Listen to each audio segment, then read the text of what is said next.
Hello dan hai, saya Muhammad Wongso untuk MJ Hackers. Jadi hari ini saya akan review satu telefon daripada Infinix, itu Infinix Zero 5G. Infinix Zero 5G ni adalah telefon mid range daripada Infinix.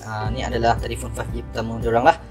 Buat yang tak tahu, Infinix ni adalah satu syarikat yang agak baru popular juga di Malaysia ni. Infinix ni adalah company daripada Hong Kong lah. Kalau tak salah saya tengok dalam dia punya company tu. Okey, tanpa membuang masa, sini saya yang nak tunjuk lah. Ini saya dapat versi 128GB dan juga 8GB RAM. Okey, tengok kat dalam dia kita dapat apa. Box ni memang lawa lah. Okey, kat dalam kita akan dapat satu telefon Infinix Zero 5G. Okey, jangan lupa buka sikit. Okey, kita tengok. Ni saya dah set up, saya siap lah. Okey, ni tengok dulu design dia. Okey, kita tak dulu, kita tengok kat dalam kotak ni. Kat dalam kotak kita akan dapat satu charger. Ini fast charger 33W dan juga satu kabel lah. Kita tak ada jack lah, tak ada earphone cuma. Ni dari kat dalam ni ada barang-barang dia. Okey, ni kita akan dapat $1 ni lah. $1 ni kad untuk apa ni? Keahlian X Club. Okey, ni biasalah. Okay, ni saya rasa dia punya manual juga, garanti. Dan juga yang menarik juga, kita akan dapat satu casing clear dengan ada texture 3D lah, tulis 5G. Okey, ni kita simpan dulu. Nanti kita tengok telefon dia. Okey, sekarang kita tengok telefon dia. Kat depan ni glass frame lah, 60.78 inci, IPS LCD.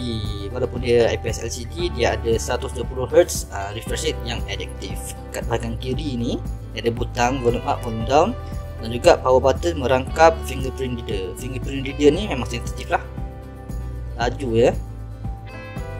Okey, bahagian kanan kita ada SIM card. SIM card ni pun dia ada dedicated micro SD slot, menyokong sampai 128GB lah untuk memory slot, ataupun saya rasa lebih lagi, nanti saya kena balik. Bawah dia kita ada ni earphone jack 3.5 dan juga charging untuk USB-C lah. Charging dia support fast charging hingga 33W. Yang kita dapat dalam kotak tadi, fast charging memang 33W dia bagilah. Okey, bahagian atas ada kosong lah. Bahagian belakang pula ni nampak macam glass frame, tapi sebenarnya bukan glass lah, ni plastik frame je. Tapi nampak macam glass lah. Plastik frame ni kau tengok memang mudah mengkacak jari lah. Manakala kita tekan-tekan pun kita rasa macam ada kosong-kosong sikit. Saya tak tahu lah ni sama ada feature nak mengelakkan hentakan ataupun ni sebab dia plastik. Tapi memang rasa boleh tekan lah. Ada rasa macam ada udara sikit kat dalam ni. Mungkin feature untuk bagi selamat macam airbag. Ni kamera dia ada bump sikit lah. Nampak agak macam Oppo sikit kamera dia. Ada bump. Taklah tinggi sangat, tapi adalah ketara juga dia punya bump tu. Okey, sistem kamera pula ada 3 kamera sekarang ni. Yang utama 48MP, yang kedua ada telefoto 13MP dengan 2 kali zoom. Yang ini kamera untuk depth sensor 2MP saja. Tapi apa yang menariknya, ada quad flash, ada 4 butang LED flash. Bahagian depan pula dia pun dah ada flash juga. Okey, saya cuba buka untuk bahagian depan.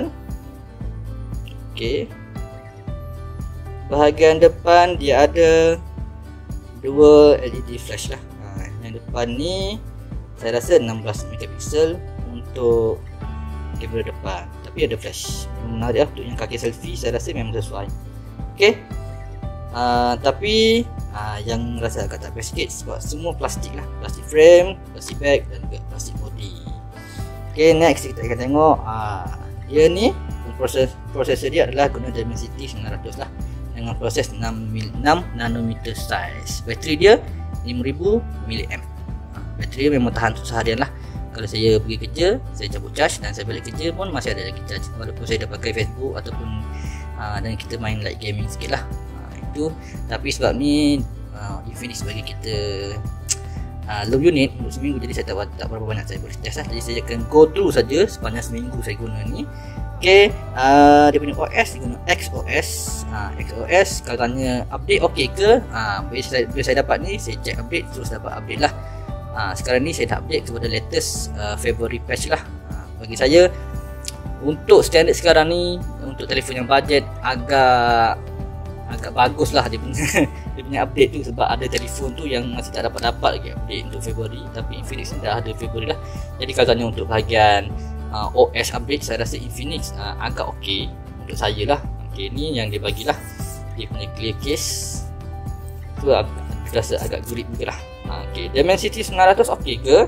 Dimensity 900 bagi saya okey lah kalau untuk day-to-day use ataupun untuk multitasking dan juga untuk kita guna social media, saya rasa okey.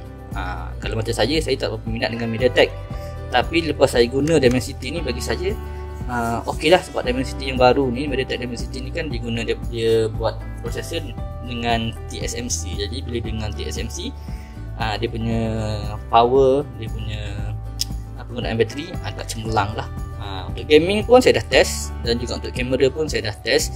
Nanti saya punya footage untuk gaming dan juga untuk kamera nanti saya akan letakkan dalam video review. Gaming saya rasa sangat selesa sebab body dia nipis, jadi bila kita pegang tu best.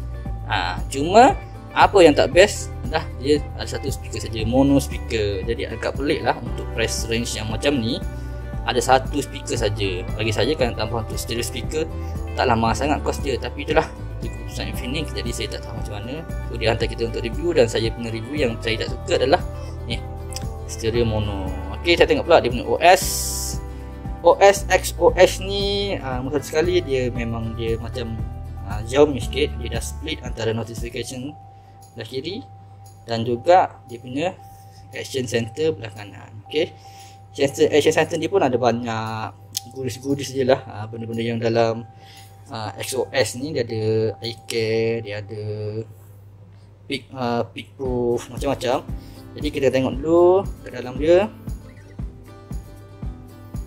Okey, ni pun ada banyak kat gudis-gudis dia, ada Kids Mode, ada AI Assistant. So saya rasa macam dia nak mengganti apa yang ada dalam Google lah. Macam ni Folex adalah voice assistant lah, dia macam Google Assistant, tapi dia yang ni yang dia dah built in dalam dia punya XOS. Okey, dia ada XOS Lab, dia ada XOS Lab ni. Okey, update ni special function dia ada banyak lah. Smart panel, memory fusion ni dia boleh increase kita punya RAM size macam yang ni, 8GB RAM dengan 128 internal storage. So kita boleh tambah sehingga 3 virtual RAM. Jadi dia akan potong daripada internal storage dan dia akan tambah ke dalam size RAM. Jadi 8 tambah 3 tu virtual RAM lah. Jadi kita akan dapat 3GB RAM tambahan. Main screen pun ada banyak option. Jadi kita tengok menu dia. So banyak lah kat sini untuk customization screen utama tu. Tengok ni, ada smart range, ada badge, ada gesture. Lepas tu dia ada theme sendiri pula. So bila Infinix mengingatkan saya kepada Xiaomi zaman-zaman awal-awal dia dulu lah. Lebih kurang macam ni je. So theme semua dia ada banyak. Satu lagi yang tak best bagi saya, ni bahagian discover ni tak ada Google Now. Dia pakai dia punya sendirilah. Ni bukan daripada Google Feed lah. Kalau macam saya memang guna Google News tu. So ini bukan Google Card lah, ini dia pakai sendiri punya. Berita-berita pun daripada dia sendiri. So saya tak pasti macam mana kita nak tukar ataupun tak. Saya rasa macam tak boleh tukar. Okay, itulah review dari saya setakat ini.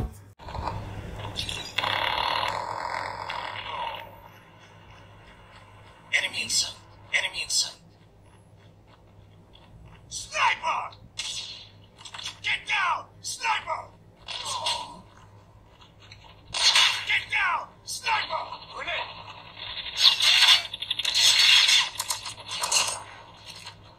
Enemy contact. Enemy inside.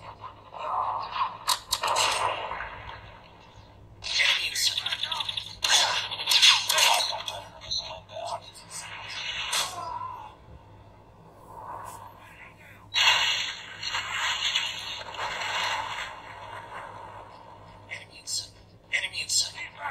Enemy inside. I'm hurt. Target.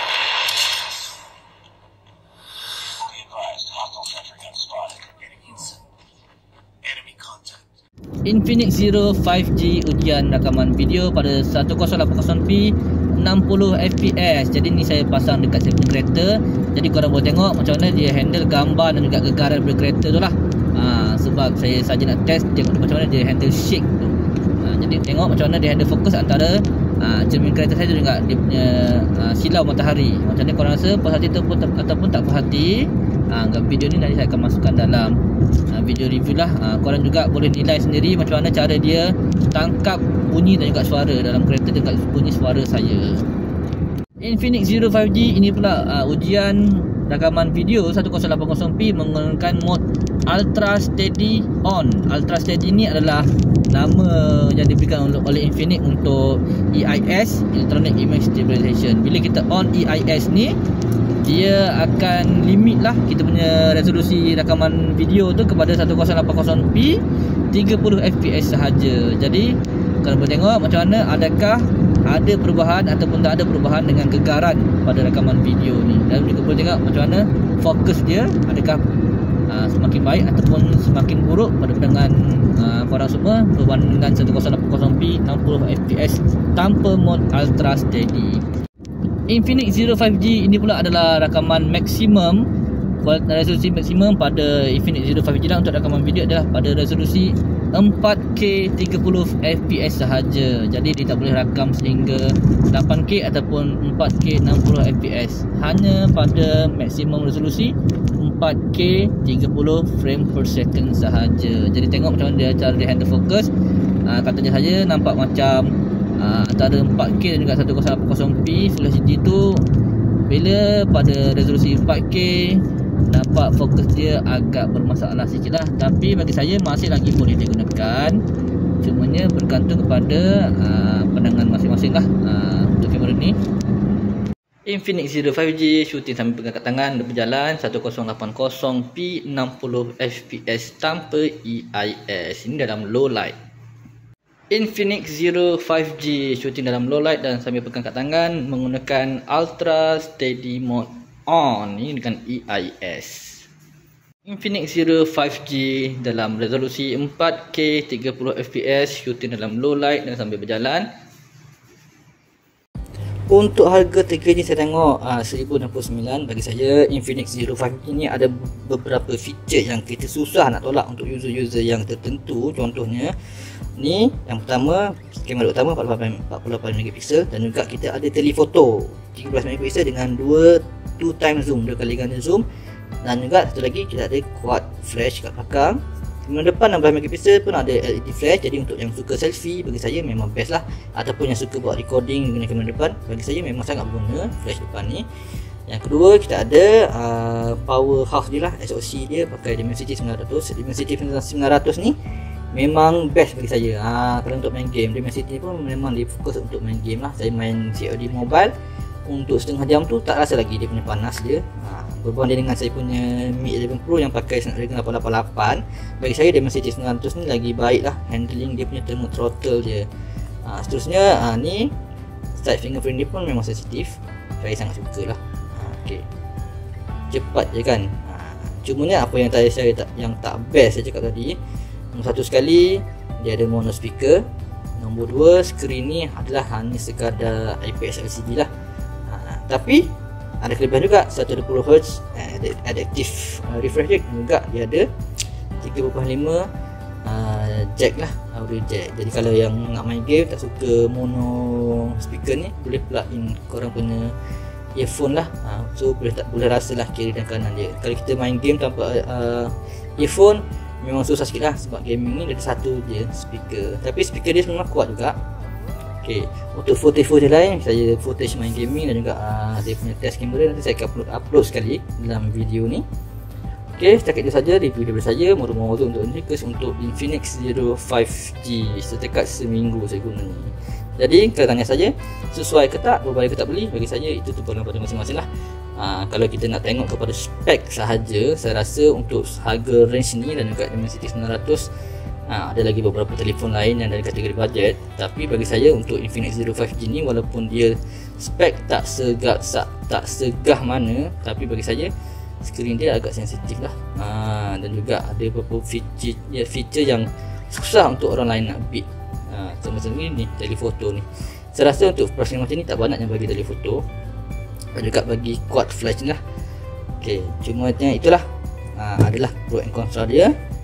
Jadi user-user boleh pilih sendiri mana yang korang suka.